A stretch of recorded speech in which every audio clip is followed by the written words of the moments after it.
سعودی عرب ایک ہفتے میں اقامہ اور لیبر قوانین کی 14,260 خلاف ورزیاں سعودی عرب میں ایک ہفتے کے دوران اقامہ، لیبر اور بارڈر قانون کی مزید 14,260 خلاف ورزیاں ریکارڈ کی گئی ہیں، جبکہ 13,724 غیر قانونی تارکین کو ان کے ملک واپس بھیجا گیا۔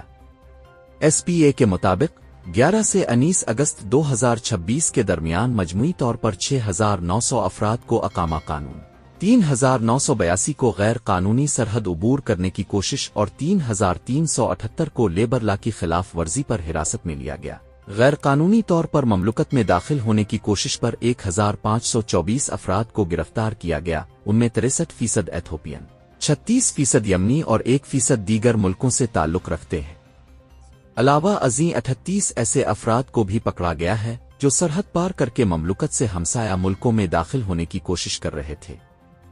سفر، رہائش، روزگار اور پناہ دینے کی کوششوں میں ملوث 24 افراد کو بھی حراست میں لیا گیا ہے۔ واضح رہے، سعودی عرب میں غیر قانونی تارکین وطن کو سفری، رہائشی یا ملازمت کی سہولت فراہم کرنا قانونی جرم ہے اور اس کے لیے مختلف سخت سزائیں مقرر ہیں۔ سعودی وزارت داخلہ کا کہنا ہے جو بھی شخص غیر قانونی تارکین کو سعودی عرب میں داخل ہونے کی سہولت فراہم کرے گا، اسے 15 برس قید اور 10 لاکھ ریال تک جرمانے کے ساتھ گاڑی اور جائیداد کی ضبطی کی سزا کا سامنا کرنا پڑ سکتا ہے۔